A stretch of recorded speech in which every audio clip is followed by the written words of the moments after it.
Então, meus caros, hoje o relato vai ser um pouco mais longo do que eu gostaria que fosse, mas enfim, tá? Então vamos já até o assunto. Só deixei teu like aí pra você ajudar no despertar da rapaziada, porque isso ajuda o vídeo a ser propagado através do YouTube, porque algoritmo é algoritmo e a gente não pode fazer nada, mas enfim, vambora. Naquele pique! Nunca traí meu marido. Não tenho por que mentir. Nem sei quem são vocês e vocês não sabem quem sou. Ele foi meu primeiro namorado e só tive relações com ele. Mas reconheço que não fui uma boa esposa. Meu marido sempre foi um cara bacana, amável, responsável. Casamos jovens.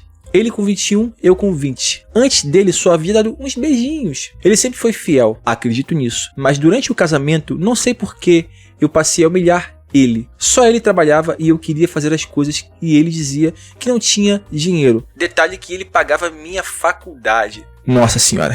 Reconheço que eu era bem zona. E como represália, eu ficava em silêncio. Não falava com ele, dava gelo nele quando voltava do trabalho. Não deixava ele me tocar. Talvez eu tenha feito isso porque fui filha única e muito mimada. Meu marido tem 1,83 e eu 1,70. Sempre fui muito bonita e muito assediada. Ele era um cara um pouco acima da média, mas não era nenhum abalo. E sempre aguentava sapo de todo mundo calado. De mim, da família e de amigos. Bom, esse aqui foi o primeiro parágrafo, né? Então deixa eu ver se entendi. O cara era o único provedor da casa, trabalhava, mantinha tudo lá, tipo, ponta firme. Era um cara de caráter, pagava a faculdade da mulher. Uma coisa que, sinceramente, eu sou muito cético quanto essa questão ser ou não saudável, e mesmo assim ela o humilhava. Isso é a prova cabal, meus caros, de que se você for fazer algo pelas pessoas que você ama, independente se é a sua esposa ou outras pessoas, não espere gratidão, tá? É o mínimo que você possa fazer para você não se frustrar com as pessoas. Meu marido sempre foi inteligente, mas eu não tinha ideia do quanto. Isso eu vou contar à frente. Meu marido, quando se casou, pesava 80 quilos. Era meio seco, e em 4 anos de casamento foi para 120 quilos. Ficou horrível e eu tinha que ser eu. Dizia que ele estava horrível, gordo e não tinha razão nele. Nas férias de final de ano, do 8º para o 9º semestre, as aulas terminaram no final de novembro e eu quis ficar nos meus pais. Morávamos em outro estado. Daquele momento até o retorno das aulas em fevereiro. Ele era servidor público e não podia ir porque não tinha férias. Fui só. Saí com minhas primas, curti bastante, flertei um pouco com alguns caras. What? Mas nada além disso. No tempo em que estive nos meus pais, não liguei para ele e mal atendia suas ligações. Um dos meus comportamentos mais cuzões foi no aniversário dele mandar uma mensagem. Ele é de janeiro. Nem ligar, liguei. Cara, eu acho engraçado essa questão toda, porque realmente há muitas mulheres que acham porque não consumaram o fato de que isso por si só não é problemático. Flertar com outros homens é problemático. Não é problemático como trair na consumação do ato em si, mas pra mim isso já caracteriza um grande problema, tá? Porque é só questão de tempo até ceder. E pô, cara, não ligar no aniversário do cara, velho, pelo amor de Deus, cara, sendo ele um sujeito que faz tudo pela casa, mantém a casa, faz tudo por você, dá o que você precisa, enfim, né? É verdade. Quando voltei, percebi que meu marido estava diferente. Ele me tratava bem, com respeito, mas não estava me adulando como sempre. Estava nitidamente mais magro. Ele seguiu compenetrado no último ano de faculdade. Ele trabalhava, cuidava da casa, fazia comida, lavava roupas e estava indo todos os dias para a academia. E jogava futebol 3 vezes na semana. Tô sentindo a mudança. Será que esse cara não leu o The Rational Male, por exemplo? Uma vez, incomodei com ele ter parado de me dar atenção e briguei com ele. Não brigamos porque ele não disse nada. No final, mandei ele para fora do quarto. Ele se deitou na cama, pegou meu travesseiro e meu lençol e disse: "Você está acordada? Você sai." Corte rápido. Nossa senhora. Eu vou dormir sempre na minha cama agora. Fiquei sem reação e saí. Eu fui dormir na sala sem entender o que estava acontecendo. De manhã. Isso era um sábado e ele estava de folga. Fui brigar e ele simplesmente me ignorou e saiu de casa. Poucas ideias, minhas caras. Poucas ideias. Chegamos a ficar 30 dias sem conversar e depois que voltamos a conversar, passamos a dormir em quartos separados. Mano, que situação merda. Ficamos de março a novembro. Nossa, sem um ver o corpo do outro sem roupa. Eu não conseguiria, velho. Eu preferia ter separado há muito tempo. Comecei a observar que as roupas dele eram hiper folgadas. Rosto dele mais fino. Ele não tinha barba e passou a usar barba. O maluco começou a meter o Chad Pill, irmão. Você tá de brincadeira. Ficou mais magro, começou a botar mais músculo aí. O rosto ficou mais marcado, ficou mais viril. Aí é da hora. Aí sim, irmão. É assim que tem que ser, irmão. Poucas palavras, muito treino. Terminamos a faculdade. Não fizemos festa nem nada. Meu marido um dia arrumou as coisas dele e disse que daria uma viajada por 4 meses para espairecer. E que poderia ir para onde eu quisesse nesse período. Eu fui para casa dos meus pais. Ficamos no final de semana de novembro até março sem nos ver. Mano, de novembro até março. Caraca. Só que dessa vez ele não me ligou, não me procurou e eu procurei ele e ele não me atendeu. O maluco tá subvertendo por completo a psicologia daquela garota, mano. Meu Deus do céu. Sabe o que é isso? Isso aqui é o cara simplesmente colocando a esposa de volta no polo feminino. Como? Não cedendo aos seus caprichos. Sendo um cara frio, centrado em si mesmo e fazendo as coisas por ele. Já que ela não tava mais dando bola pro casamento e muito menos pra ele. Ele simplesmente jogou a carta de investir 100% em si mesmo. Eu não vou dizer pra vocês que eu acho isso certo, porque eu preferia muito mais ir embora e, mano, vou viver a minha vida sozinho. Mas aparentemente ele quis fazer o teste e ver onde dava e sabendo muito bem o que estava fazendo. Me pergunto aonde é que ele buscou essa informação, cara. Mas enfim. Durante todo o nosso casamento, ele não veio uma vez sequer na nossa cidade. Mesmo nas férias. Mano, o maluco simplesmente tacou f***. Ele falou, mano, ghost total na atenção por você. Ghost total em você. Vou viver minha vida. Depois desse período, ele foi na nossa cidade e foi completamente diferente. Estava com um rosto bonito, mais bonito mesmo. Ele deve ter feito algo. O corpo sarado estava muito atraente. A galera era acostumada a tirar uma ondinha dele. Nas reuniões com amigos e familiares, normalmente ele era sempre humilhado. Um amigo dele, que já havia dado em cima de mim, nossa, e eu cortei o feioso, falou algo meio atravessado e ele mandou o cara ir dar meia hora com o relógio parado. E disse, dá em cima da minha esposa novamente e eu vou operar a sua cara na porra. Poucas ideias, irmão. Poucas ideias. Engraçado, né? Mesmo nessa questão toda com a esposa, estando uma merda, ele ainda se preocupou em botar o cara no lugar dele por dar em cima da esposa. Territorialismo masculino, irmão. É, só isso. Os pais dele que sempre cobraram ele, nossa, essa pessoa escreve muito mal, foram intervir e falar algo. Ele disse, quem achar ruim pode ir junto. Meu Deus. Ele mandava dinheiro para os pais.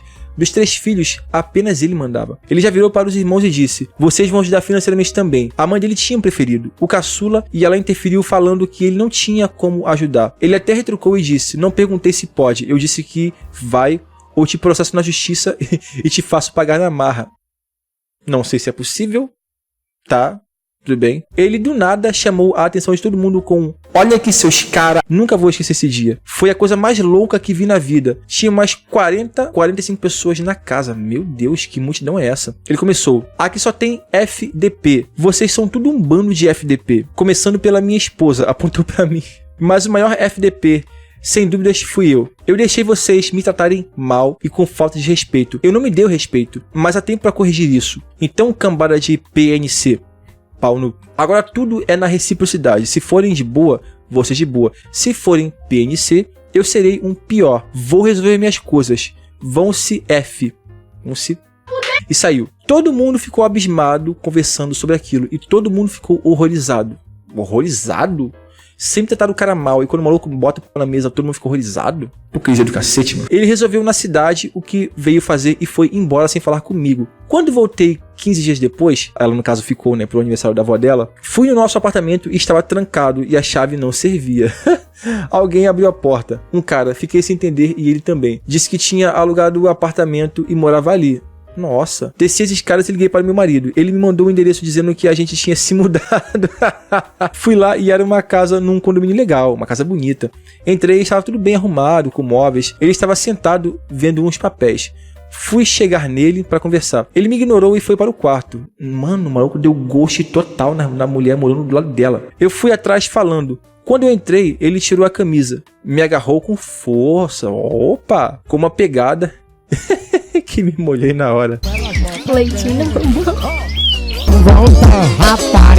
Meu Deus. Fizemos pimba por horas. Era outro homem. Tá de brinks, mano. Investimento pessoal é tudo, irmão. Fiquei sem entender o que estava acontecendo. Nos dias seguintes, continuamos a fazer muito pimba. Pimba intenso. Com desejo, com pegada, com tudo. Passamos uns 30 dias só pimbando. Eita lasqueira. Eu me pegava durante o dia pensando no seu membro rijo, né? Enfim. E já dava água na boca. Num dia, ele foi para o trabalho e esqueceu o celular. Ele usava em horários do dia, mas não é aquela pessoa que fica com o telefone o tempo inteiro. Peguei o celular dele e fui olhar. Quase morri. Conversas e mais conversas com outras mulheres. Com uma delas, a conversa era explícita sobre o que eles fizeram. Fiquei muito abalada. Não brinca. Quando ele chegou no trabalho, fui interpelar. E ele olhou para mim e disse: morri lentamente na sua mão.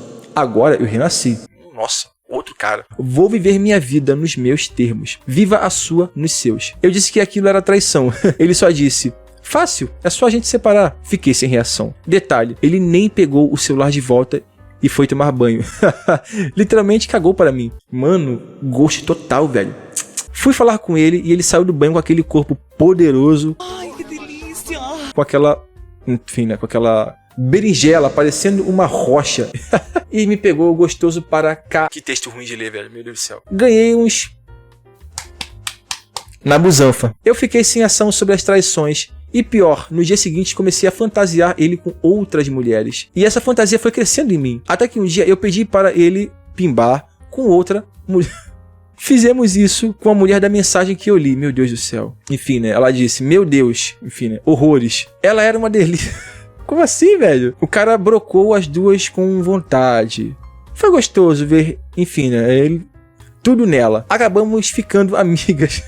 Com cajas avessas, tá de brincadeira, mano. Não sei como. Um dia, saindo com ela, ele me contou que ele mencionou o inferno que era a vida dele de casado. O quanto ele foi humilhado até ter um corpo legal e literalmente mandar todo mundo tomar naquele lugar. Disse que amava a esposa loucamente, mas depois foi vendo que ela era uma pessoa muito ruim e nociva, e que queria se separar dela, mas queria se vingar primeiro. Fiquei, né, com o na mão, porque estava louca por ele. Cara, que bagulho profano, velho. Mano, só porque o cara começou a tratar que nem nada, que nem um morador de rua, que a mina começou a correr atrás do cara, velho. Meu Deus do céu, é a parábola do gato, velho. Eu estava trabalhando e passamos a ter uma empregada doméstica. Ele tinha passado em outro concurso e passou a ganhar muito bem, mais de 25 mil. E eu trabalhava também. Eu não deixava mais ele fazer nada na casa e passei a cuidar e mimar ele com medo dele de perder ele. Ah, não brinca. Ele estava num telefonema e falou de separar. Ele se referia a separar as matrículas de um lote e eu nem entendi direito. Caraca, mano, o desespero da mina. E já comecei a chorar, implorar, dizer que amava ele e tudo. E ele, bem FDP, disse que poderia pensar se eu desse. Depois que, né, que cedeu ao seu pedido, quase me esfolei, naquele membro rijo avantajado. Ele disse que se referia à matrícula de um lote. Caraca, que bicho desgramado, mano. Depois queria que ele foi revelar que, na verdade, a separação que ele tava falando era dos documentos, nada a ver de casamento, enfim. Eu era casada há quase 6 anos e não sabia direito quem era meu marido. Eu disse que ele era inteligente, mas eu não sabia o quanto. Meu marido juntou dinheiro, comprava e revendia carros, motos e fazia dinheiro, passou a ganhar melhor e passou a investir em lotes. Na nossa cidade ele havia comprado 8 lotes a 15 mil cada. Na época que foi passear e mandar todo mundo, enfim, tomar naquele lugar, né, foi vender os 8 lotes, cada um a 60 mil. Nossa! A casa no condomínio era nossa. Eu, tapada, tinha dado uma procuração para ele e nem lembrava. Ele comprou 2 carros, tínhamos casa alugada. Disparado, era a pessoa que mais se deu bem na vida que eu conhecia. Olha só como é que pode, velho. Ele continua saindo, né? Enfim, brocando outras. Eu já estive com outras mulheres com ele. Nossa. Cada dia gosto mais dele. Meu Deus, que bagulho profano, velho. Gosto mais de estar com ele. Amo ele muito mais agora que na época do casamento. Ué, mas vocês não são casados mais? Ela não falou nada de separação. Mas sempre fiquei apreensiva de ser trocada. Velho, é aquela questão, sabe, de preferir dividir um cara destacado do que ter um miqueinha só pra ela. De ser deixada e ele se divorciar. Morro de medo agora de perder ele. Em razão das minhas inseguranças, fui conversar com ele. Depois de tudo, fomos lavar a roupa suja. Conversamos por hora e reconheci o quanto eu fui cuzona. Não fui nem de longe uma boa esposa. Perguntei como ele conseguia fazer tudo isso. Ele confessou que em um momento passou a me odiar e desprezar, e o ódio por mim fez ele mudar. Ele disse que se transformou na base do ódio, de mim e de todas as pessoas. Usou como combustível, que queria me deixar sim. Estava se preparando para isso. E confessou que vez ou outra essa hipótese passa na cabeça dele. Nossa, tipo assim, ele jogou logo o Dread Game, sabe? A gente tá de boa agora, mas na minha cabeça ainda passa essa vontade de dar um pé no traseiro. Mano, Dread Game total, mano. Usando o medo da perda na mulher. Tivemos uma conversa muito franca, aberta e sem tabus. Eu não tenho vontade de estar com outros homens, mas sinto vontade de estar com outras mulheres. Me descobri bi. Sinto um T enorme no meu marido, mas disse que ficava um pouco mal quando ele ficava sozinho com algumas mulheres. Eu não tinha problemas dele pegar elas comigo. Então alinhamos nosso casamento de forma que ele só ficaria com outras mulheres comigo e eu não ficaria com outros homens. Caraca, é quase um BDSM, irmão, tá de brincadeira. Esse foi nosso acordo. No final, ele se queixou que sofreu muito de tudo que passou e que precisava de uma reparação. Fechei um novo acordo com ele. Ia rolar, né, uma caçapa pelo menos uma vez por semana. Quem está contando? Ela falou. E todo dia, pelo menos, um gargaflex. Gargaflex todo santo dia. O difícil está sendo dar apenas um gargaflex. Meu marido me domou e hoje sou realizada. Velho. Acabou o relato, mano. Uma pessoa até comentou aqui, começou bem, aí depois virou fanfic, né? Se bem, realmente, mano, isso aqui tá com muito cara de fanfic, mano. E quem escreveu essa fanfic é uma pessoa bem perturbada. Sem sacanagem, mano. Que pessoa perturbada do caramba. Mas vamos simplesmente dar o benefício da dúvida e simplesmente assumir que isso aqui fosse verdade, tá? Que seja uma história real e não seja fake. Isso denota bastante daquilo que a gente conversa sobre o profano feminino, de não necessariamente gostar do mal, mas simplesmente ter aversão ao bonzinho, ao compreensivo, ao passivo, sabe? E gostar realmente do ativo, de algo que coloque o feminino no seu devido polo. E que realmente, cara, uma pessoa que doma, que sabe liderar, que tenha rédeas, que tenha realmente um pulso firme e não ceda o seu lugar dentro da relação, dentro do seu papel masculino, tende a ter muito mais sucesso dentro da dinâmica da relação. Não falo do sucesso como necessariamente ser uma pessoa bem babaca, mas sim como ter sucesso no fato de dominar o seu polo e não deixar o outro entrar no seu polo e com isso realmente se manter atraente a longo prazo. Claro que nesse relato tem outras questões que inclusive a gente vê no Rational Male, como por exemplo, não só mostrar, mas provar valor para a própria esposa, mostrando a ela que outras mulheres estão atrás desse cara e isso o torna um cara de alto valor aos olhos dela, da forma correta, usando a competição feminina contra a própria esposa. Cara, isso aqui é uma verdadeira aula de como um homem deve se portar no casamento. Não de fato de trair, sabe, de pegar outras mulheres e se tornar totalmente indiferente, mas em doses homeopáticas, muita coisa que esse cara fez nessa fanfic deveria ser observada com um pouco mais de carinho pelos caras, tá? Pelos caras que pelo menos tenham acesso a esse tipo de conteúdo, tá? Vamos discutir sobre isso aí nos comentários, porque eu achei essa história, apesar de ser muito fanfiqueira, muita coisa aqui realmente é verídica, tá? É isso, meus caros. Por hoje é só, fiquem todos na mais perfeita ordem, tudo numa santa paz. Já dizia um Toquinho e o nosso eterno poeta Vinícius de Moraes. Fui.